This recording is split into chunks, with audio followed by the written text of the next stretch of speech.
जय हिंद दोस्तों, स्वागत है आप सभी का इस वीडियो में। एमएम एकेडमी पर नवरात्रि का मेगा ऑफर चल रहा है, तो इसीलिए जल्द से जल्द एनरोल कीजिए। हाईएस्ट क्वालिटी कंटेंट आपको वहां पर देखने को मिलने वाला है, जहां पर मेरे द्वारा बहुत सारे कोर्सेस लाए जा रहे हैं, जैसे कि मॉडर्न हिस्ट्री का कोर्स कंप्लीटली अवेलेबल है, पॉलिटी का कोर्स खत्म होने पर है, एंशिएंट हिस्ट्री का कोर्स खत्म होने पर है, उसी के साथ साथ ज्योग्राफी का कोर्स चल रहा है, एथिक्स का कोर्स चल रहा है, और भी बहुत सारे कोर्सेस आने वाले हैं। इकोनॉमी का कोर्स आने वाला है, एनवायरमेंट का कोर्स आने वाला है, डिजास्टर मैनेजमेंट, इंटरनल सिक्योरिटी, बहुत सारे कोर्सेज जो है वो आने वाले हैं, जो आपको एग्जाम में बहुत फ़ायदा पहुंचाएंगे।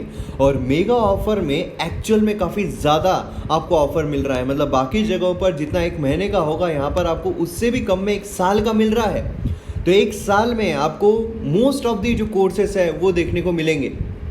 और उसी के साथ अगर आप 2 साल का लेते हो तो करंट अफेयर्स सभी आपको पूरी तैयारी जो यहाँ पर हो जाएगी।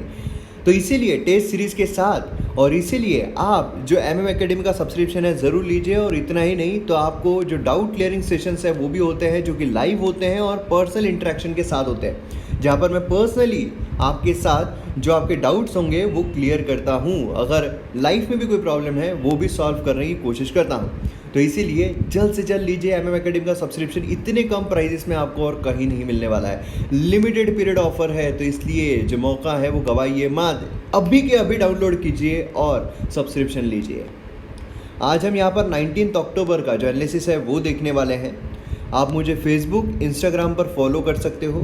उसी के साथ साथ पीडीएफ के लिए और वीडियो अपडेट्स के लिए आप मुझे टेलीग्राम पर फॉलो कर सकते हो।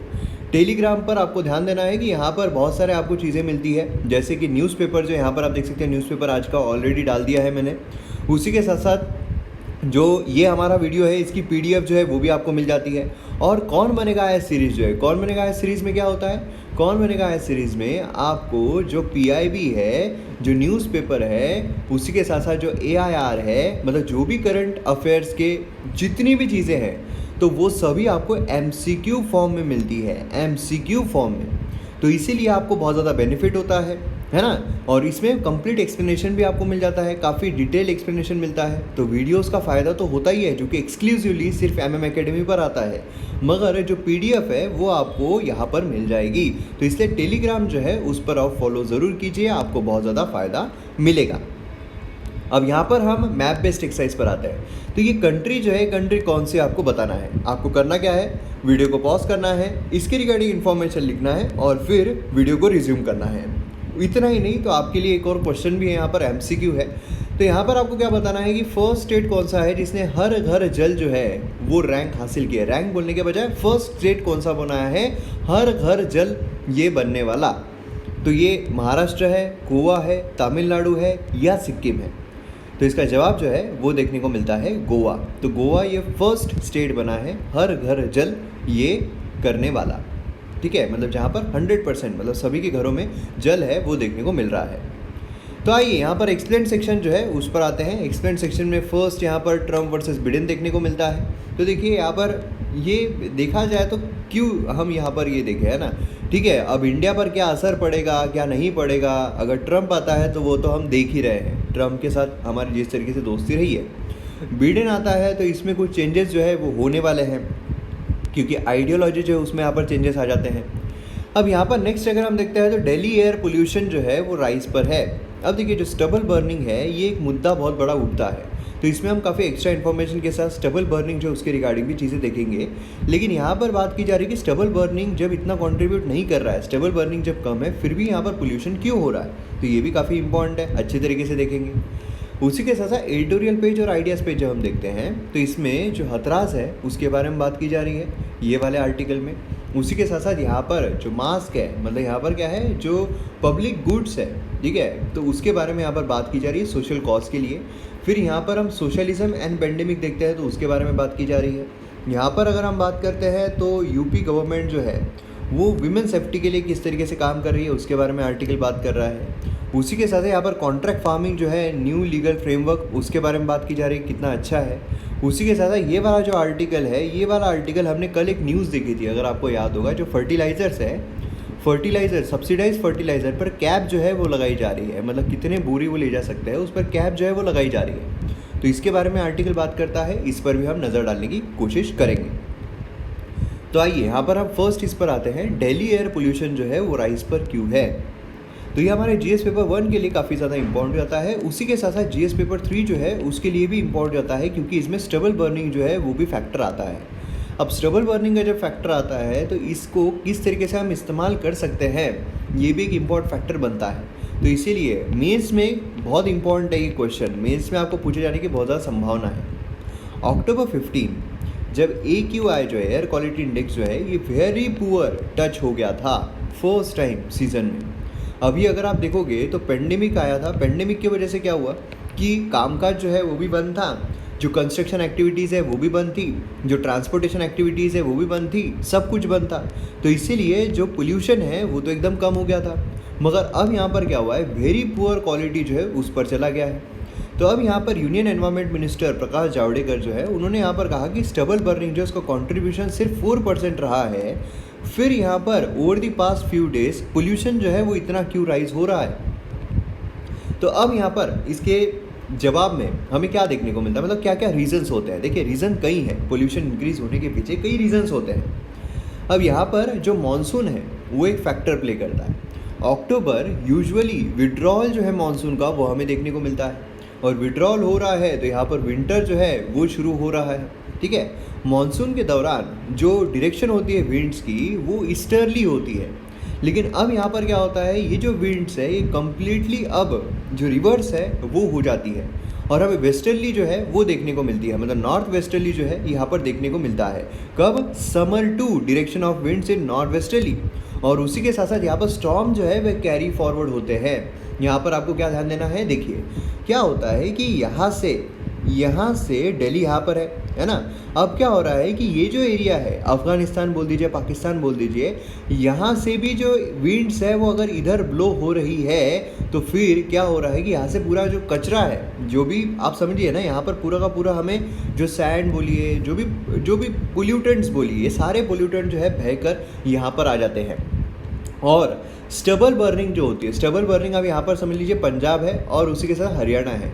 अब यहाँ पर क्या होता है, पंजाब और हरियाणा में जो स्टबल बर्निंग की जाती है, स्टबल बर्निंग मतलब क्या होता है कि जो फील्ड्स है उसको साफ़ करने के लिए जलाया जाता है, मतलब जो भी स्ट्रॉस वगैरह पड़े रहेंगे उसको जला दिया जाता है। अब जब जला रहे हैं तो जलाने की वजह से पोल्यूटेंट्स निकलते हैं। अब ये जो पोल्यूटेंट्स है, हवा का बहाव इस तरफ रहने की वजह से जो दिल्ली है वहाँ पर पूरे पोल्यूटेंट्स आ जाते हैं, और ये लैंडलॉक्ड रहने की वजह से क्या होता है कि वो जा भी नहीं सकते हैं, है ना। अगर हम ये वाला एरिया देखते हैं तो फिर क्या होगा, इधर पूरा खुला मैदान है ना, इधर तो कुछ भी नहीं है। लेकिन यहाँ पर अगर आप देखोगे तो दिल्ली जो है वो पूरा लैंडलॉक्ड है, तो उस वजह से क्या होता है कि उसे जा ही नहीं पाता है, वो जो पोल्यूटेंट्स है वो जा ही नहीं पाते। तो यहाँ पर आकर पूरे दिल्ली के पास आ जाते हैं, जिसकी वजह से पोल्यूशन जो है हमें बहुत ज़्यादा देखने को मिलता है। ठीक है, तो ये चीज़ काफ़ी ज़्यादा इंपॉर्टेंट हमें देखने को मिलती है, तो ये चीज़ आपको ध्यान में रखना है। अब यहाँ पर क्या होता है, विंड डायरेक्शन जो है वो भी चेंज हो रही है ना, मतलब यहाँ पर अगर बह रही है, इस तरफ अगर बह रही है, इधर अगर बह रही है तो फिर ये जो पोल्यूटेंट्स रहेंगे इधर साइड जाएंगे, लेकिन ये जो है अभी इधर साइड ब्लो हो रही है विंड्स, तो इसलिए दिल्ली की तरफ आ रहे हैं। तो ये प्रॉब्लम, मतलब पूरा एक मैग्नेटिक पट्टा जो है ना, इसी को वो जो है मतलब प्रॉब्लम जो है वो फेस करता है। उसी के साथ साथ हमें देखने को मिलता है डीप इन टेम्परेचर जो है उसमें भी डीप आता है। अब टेम्परेचर जब डीप हो रहा है तो क्या हो रहा है कि यहाँ पर विंड्स जो होती है उनका पोल्यूटेंट जो है वो स्ट्राइक होते हैं, क्योंकि क्या हो रहा है, सस्पेंडेड पार्टिकल्स हैं। उसी के साथ साथ जब टेम्परेचर डीप हो रहा है तो फिर वहाँ पर क्या हो रहा है कि जो हवा है, एयर है, वो कॉम्पैक्ट होती जा रही है ना, और जिसकी वजह से क्या हो रहा है कि जो फ्रीली मूवमेंट होती है पोल्यूटेंट्स की वो नहीं हो पा रही है। फ्रीली मूवमेंट ना होने की वजह से क्या होता है कि वो वही के वही, इसलिए तो आप देखो ना विंटर सीजन में जो आप स्मॉग बोलो, है ना, काफ़ी ज़्यादा हमें देखने को मिलता है। तो ये चीज़ जो है काफ़ी ज़्यादा हमें देखने को मिलती है। क्लियर है, तो मतलब यहाँ पर टेम्परेचर, एक तो विंड की डायरेक्शन, दूसरा हमें टेम्परेचर जो है उसमें डीप देखने को मिलता है ना, और उसी के साथ साथ यहाँ पर हाई स्पीड विंड जो है वो इफेक्टिवली डिस्पर्सिंग पोल्यूटेंट्स। ठीक है, और लेकिन विंटर में क्या होता है, जो विंड स्पीड है वो डिस्पर्स नहीं कर सकती है। मतलब समर सीजन में क्या होता है, सब कुछ ड्राई होता है, तो ड्राई होने की वजह से फास्ट मूवमेंट होती है विंड्स की, फास्ट मूवमेंट की वजह से क्या है, पोल्यूटेंट्स को भगा कर लेकर जा रही है। लेकिन अभी क्या हो रहा है कि वो विंटर रहने की वजह से वो भगा भी नहीं पाती है, इसलिए विंटर में हमें काफ़ी ज़्यादा पोल्यूटेंट जो है वो देखने को मिलते हैं दिल्ली में। स्टबल बर्निंग एक बहुत बड़ा कारण है। स्टबल बर्निंग अगर हम देखते हैं तो मतलब काफ़ी दिनों तक रहता है, और इतना ही नहीं तो यहाँ पर डस्ट व्हीकुलर पोल्यूशन जो है ये भी बहुत बड़ा इम्पैक्ट जो है वो डालते हैं। बिगेस्ट कॉज है जो क्वालिटी डीप हो रही है, जो क्वालिटी डिग्रेड हो रही है उसके लिए। तो व्हीकुलर पोल्यूशन मतलब विंड स्पीड हो गया, उसी के साथ साथ जो विंटर सीजन आया है वो हो गया, मतलब टेम्परेचर डीप हो गया, उसी के साथ व्हीकुलर पोल्यूशन हो गया और स्टबल बर्निंग हो गया। तो ये कुछ कारण है जो हमें देखने को मिलते हैं दिल्ली के पोल्यूशन के। तो इसीलिए अगर सिर्फ स्टबल बर्निंग जो है वो काम नहीं कर रही तो बाकी की चीज़ें तो कर ही रही है ना। तो इसीलिए वहाँ पर जो एयर है वो उसकी क्वालिटी ख़राब होना ही है। अब स्टबल बर्निंग के अगर हम कॉजेज़ देखते हैं, क्योंकि ये मेंस पर्सपेक्टिव से काफ़ी ज़्यादा इंपॉर्टेंट है जो स्टबल बर्निंग है। तो यहाँ पर स्टबल बर्निंग की जब हम बात करते हैं तो जो फील्ड है उसको क्विकली यहाँ पर प्रिपेयर करने के लिए, जिससे कि रबी व्हीट जो है उसको सो किया जा सके, क्योंकि वहाँ पर जो पहले क्रॉप्स है उसकी जो ये है स्ट्रॉज है वो पड़ी हुई है। अब वो पड़ी रहने के बाद अगर उसको उठाकर लेकर जाएंगे तो बहुत वक्त लग जाएगा, है ना। ये वाला जो सीज़न है, जो ये सोइंग होती है, ये छूट जाएगा। इसके वजह से क्या है कि जो स्टबल यहीं पर जला दो ना, यहीं पर जला देते हैं, जिससे क्या होगा जल्दी से फील्ड जो है वो तैयार हो जाएगी। अब इसका इकोनॉमिक वैल्यू भी काफ़ी कम है एज एनिमल फीड और जनरल यूजर्स के लिए। तो इसीलिए यहाँ पर क्या है, जो फार्मर है वो भी सोचते हैं कि जला दो यार, क्योंकि इसको क्या है अगर इसका इस्तेमाल भी करना है तो क्या होगा, एनिमल्स को खाना देने के लिए रहेगा, है ना। तो इसलिए इसको उठाओ, लेकर जाओ, उनको दो, इसी में ज़्यादा पैसे जो है वो चल जाएंगे। इससे अच्छा भैया जला दो। उसी के साथ साथ यहाँ पर अगर आप देखोगे बायोमास पावर प्लांट जो है, जो ऑपरेशन है इंडिया में वो भी काफ़ी कम है। इसलिए फार्मर जो है वो यहाँ पर कंटिन्यूली इसको जलाने का काम करते रहते हैं। स्टबल बर्निंग को जलाने से होता क्या है, इसमें हरियाणा और पंजाब जो है वहाँ पर काफ़ी ज़्यादा हमें देखने को मिलता है, जिसकी वजह से जो एयर क्वालिटी है वो काफ़ी ख़राब हो जाती है, खासकर दिल्ली में विंटर सीजन में।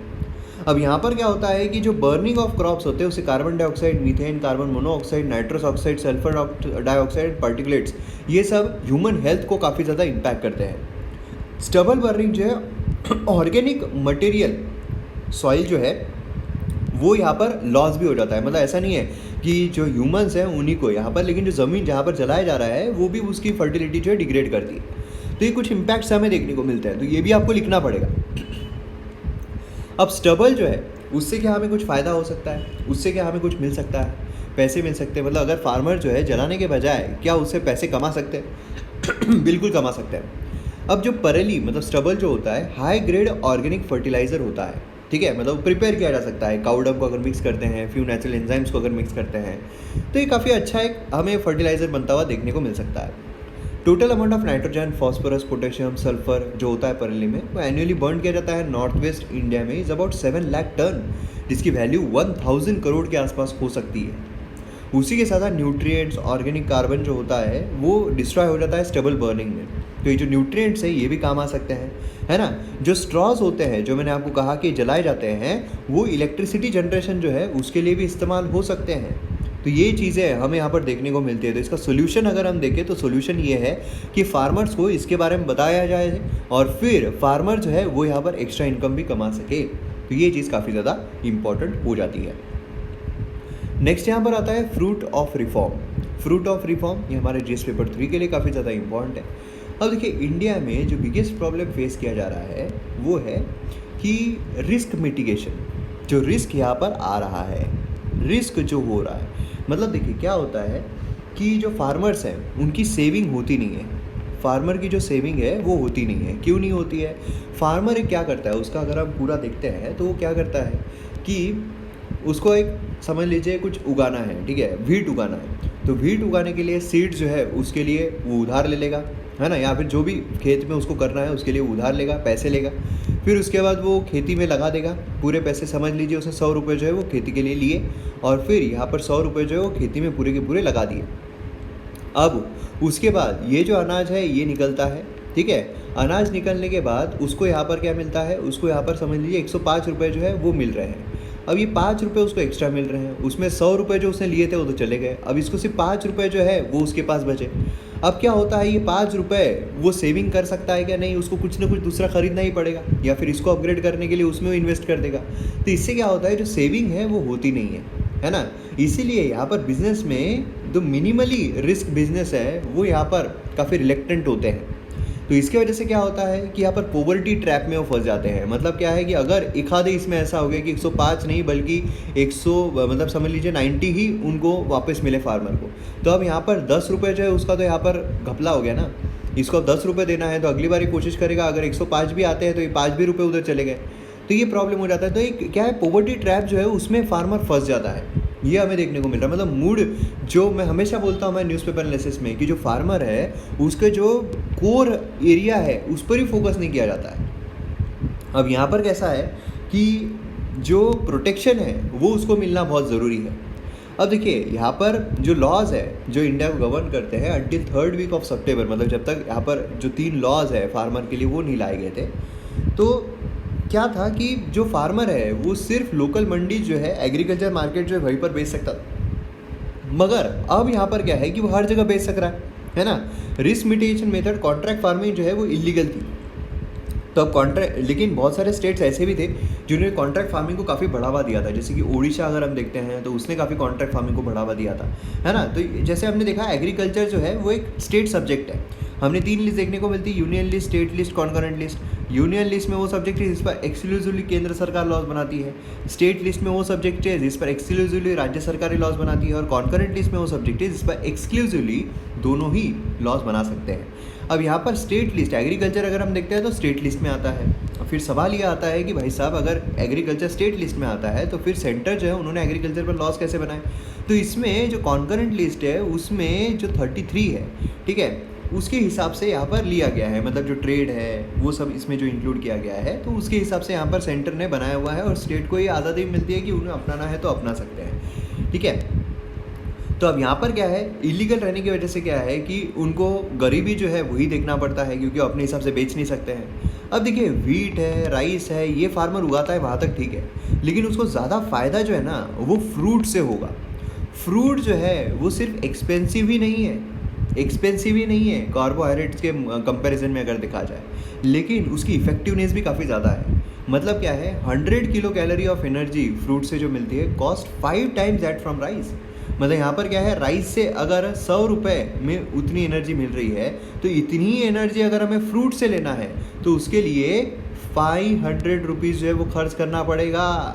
और इसीलिए तो इंडियंस जो है वो काफ़ी कम फ्रूट्स खाते हैं, बाकी अगर हम लोगों के कंपैरिजन में देखा जाए, वेस्टर्न वर्ल्ड के कंपैरिजन में देखा जाए तो। उसी के साथ साथ पर्टिकुलर ट्रेजेडी जो है वो ये भी है कि because fruit provide most benefit to all food classes, ठीक है।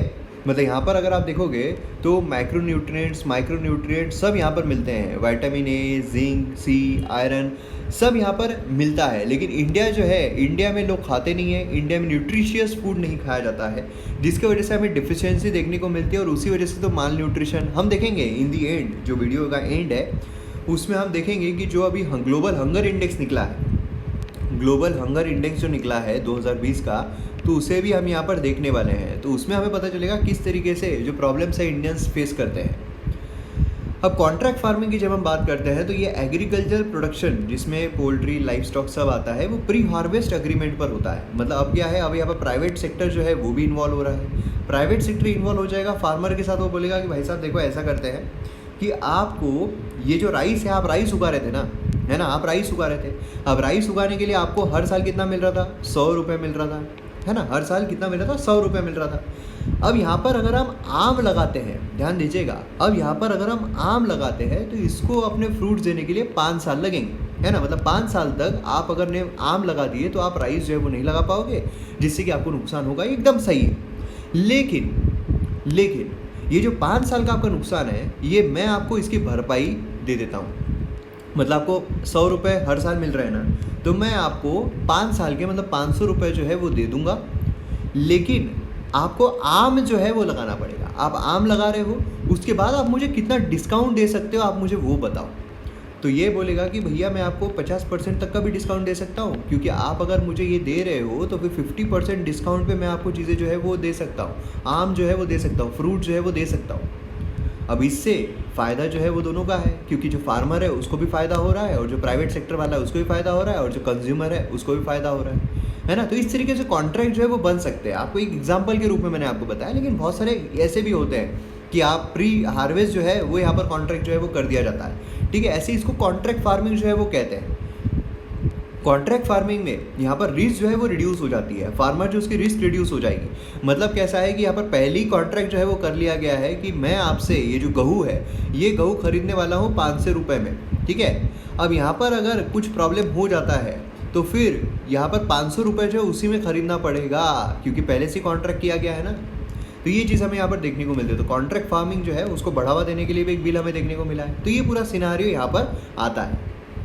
नेक्स्ट यहाँ पर है टिंकरिंग एट मार्जिन्स, मतलब यहाँ पर जो सब फर्टिलाइजर्स है, सब्सिडाइज फर्टिलाइजर, उस पर कैप जो है वो लगाई गई है। इट्स ओवर डेकेड यहाँ पर जो न्यूट्रिएंट बेस्ड सब्सिडीज़ है फर्टिलाइज़र पर, वो यहाँ पर प्रोवाइड की जाती है ना। अब यहाँ पर जब प्रोवाइड की जाती है तो फिर इसमें जो रिजल्ट्स है वो किस तरीके के आए। अगर आप देखोगे जो कंजम्पशन है वो काफ़ी ज़्यादा बढ़ गया है फर्टिलाइज़र्स का। अगर हम कंजम्पशन देखते हैं तो काफ़ी ज़्यादा बढ़ गया है। कैप मतलब क्या है कि फर्टिलाइज़र्स के आप अगर 3 बोरी, मतलब पहले कैसा है कि फार्मर जो है वो कितनी भी बोरी ले जा सकता है। फार्मर को सब्सिडाइज रेट में मिल रहा है, मतलब समझ लीजिए फार्मर को मिल रहा है 2 रुपये में, ठीक है, समझ लीजिए ना, एग्जाम्पल देखते हैं, फार्मर को मिल रहा है 2 रुपये में।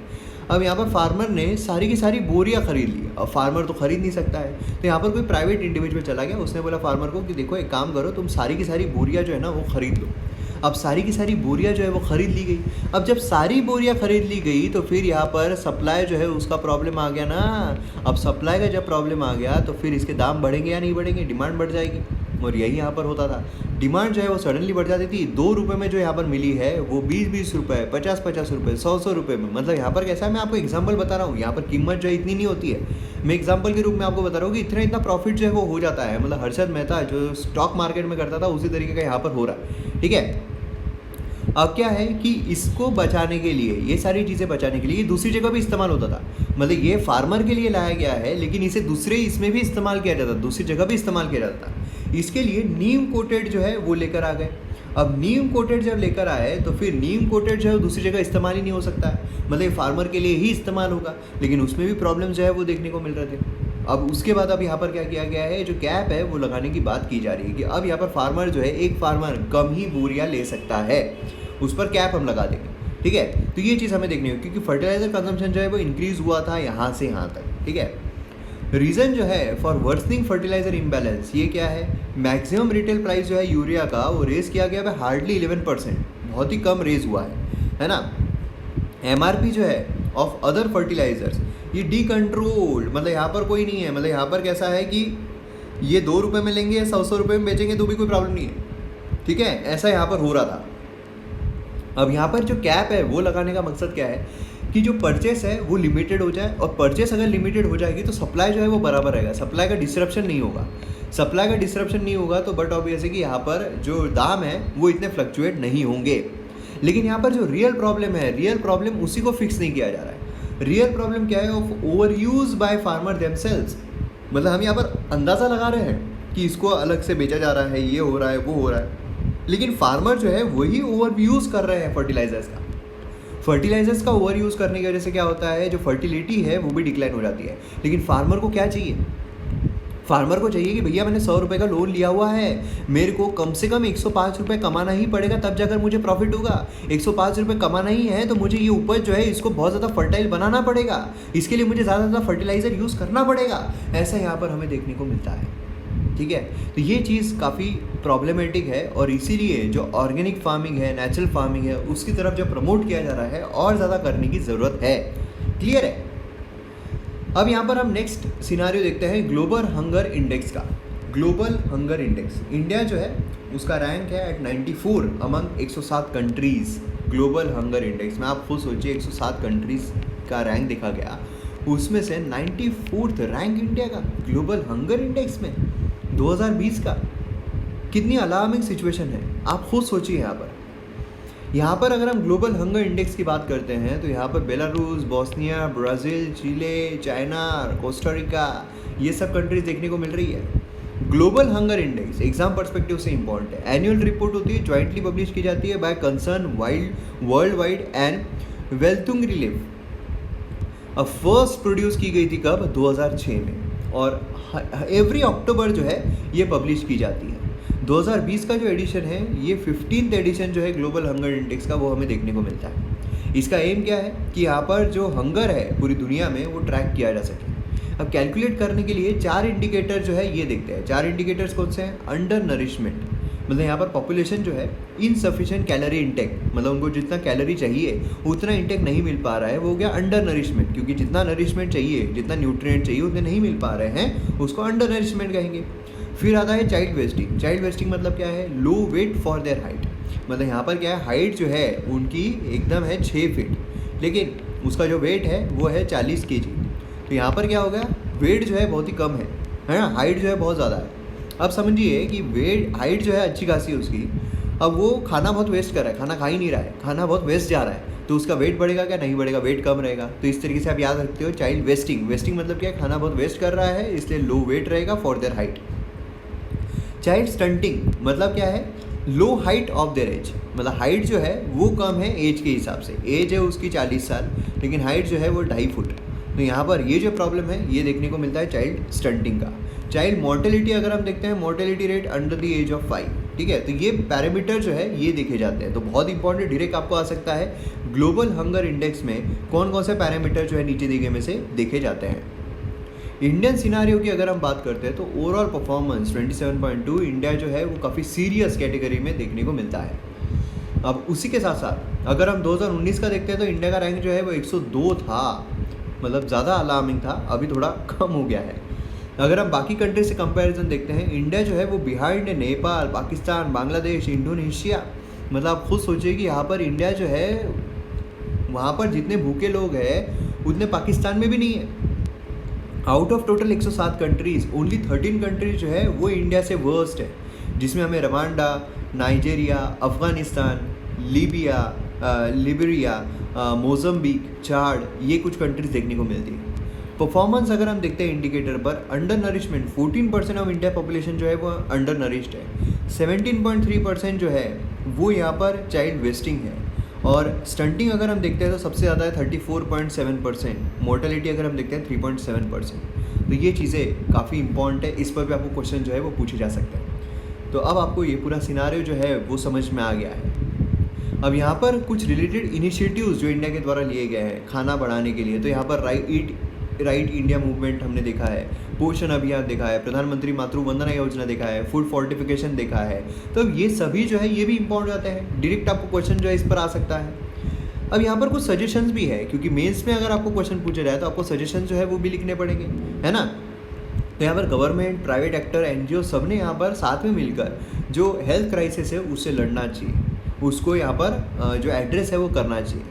फूड जो है should be price not only by its weight और वॉल्यूम, लेकिन न्यूट्रिएंट डेंसिटी के साथ भी। मतलब एक कोई ऐसा ये है, ठीक है, एक समझ लीजिए खाना है, उसका वॉल्यूम जो है वो होगा कोई पर्टिकुलर होगा। यहाँ पर भी एक कोई दूसरा खाना है, उसका भी वॉल्यूम, इन दोनों का वॉल्यूम जो है वो सेम है, ठीक है, V1 = V2 है, लेकिन इसका जो न्यूट्रिएंट कंटेंट है ये 0 है, इसका न्यूट्रिएंट कंटेंट जो है वो समझ लीजिए 50 है। तो फिर इसका जो दाम है वो उस हिसाब से रहना चाहिए, ठीक है, दोनों का दाम सेम नहीं रहना चाहिए। गवर्नमेंट जो है उन्होंने यहाँ पर मटेरियल, चाइल्ड हेल्थ केयर जो है वो भी एक्सपांड करना चाहिए। स्मॉल होल्डर्स फार्मर जो उनको सपोर्ट करना चाहिए कि भैया वो डाइवर्सिफाइड प्रोड्यूसर बने, हमारे यहाँ पर ज़्यादा से ज़्यादा न्यूट्रिएंट जो है वो यहाँ पर उपज हो, ठीक है, ये भी यहाँ पर हमें देखने को मिलना चाहिए। तो कुछ सजेशन जो है वो दिए गए हैं जो कि काफ़ी इंपॉर्टेंट होते हैं हमारे एग्जाम पर्सपेक्टिव से, क्योंकि मेंस में लिखने के लिए आपको काफ़ी ज़्यादा हेल्प मिल सकती है। तो चलिए न्यूज़पेपर जो है वो भी देख लेते हैं, न्यूज़पेपर में कौन सी न्यूज़ आई होगी उस पर भी एक बार नज़र डाल लेते हैं। तो ये हमारा फ्रंट पेज में अगर हम देखते हैं तो कुछ खास न्यूज़ जो है हमें देखने को नहीं मिलती है।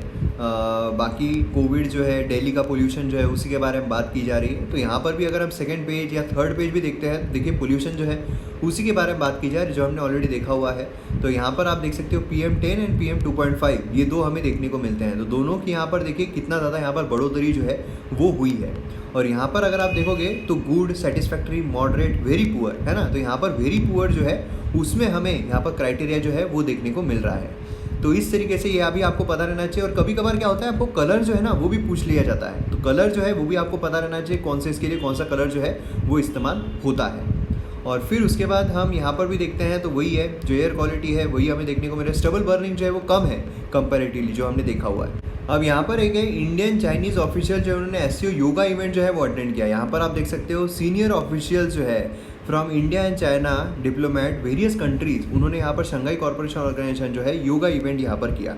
एससीओ में Kazakhstan, Kyrgyzstan, Russia, China, Tajikistan, Uzbekistan, India and Pakistan देखने को मिलता है। इंडियन एम्बेसडर जो है टू चाइना मिश्री वो यहाँ पर अलॉन्ग एससीओ सेक्रेटरी जनरल जो है उनके साथ यहाँ पर गए हैं। तो ये भी चीज़ एक इंपॉर्टेंट होती है। एससीओ के बारे में आपको खासकर पता रहना ज़रूरी है। बाकी अगर हम देखते हैं तो बाकी कुछ खास न्यूज़ नहीं है। यहाँ पर एनसीबी जो है, फिर से यहाँ पर एनसीबी आ गया है, नारकोटिक्स कंट्रोल ब्यूरो।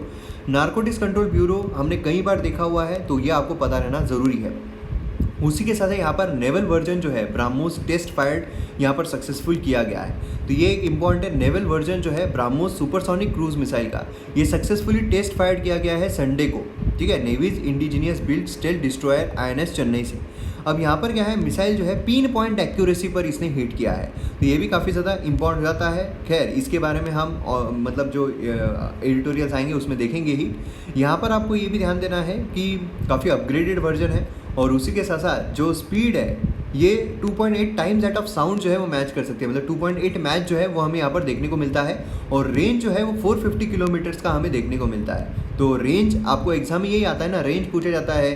फिर उसके बाद एडिटोरियल पेज बोलिए, आइडियाज़ पेज बोलिए, सारे हमने देखे हुए हैं। उसके बाद यहाँ पर अगर हम ये देखते हैं तो ये भी देखा हुआ है। उसके बाद हम सीधा यहाँ पर आते हैं जो कि हमारा वर्ल्ड सेक्शन रहेगा, उसमें भी ट्रम्प की बात हो रही है, आर्मेनिया अजरबैजान जो है उसकी बात हो रही है।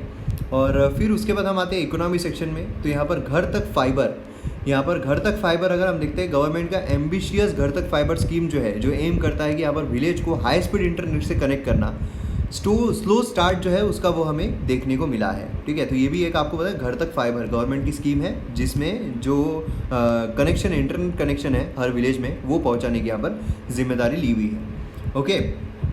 उसी के साथ साथ यहाँ पर अगर हम देखते हैं तो कोविड जो है उसी के बारे में बात हो रही है।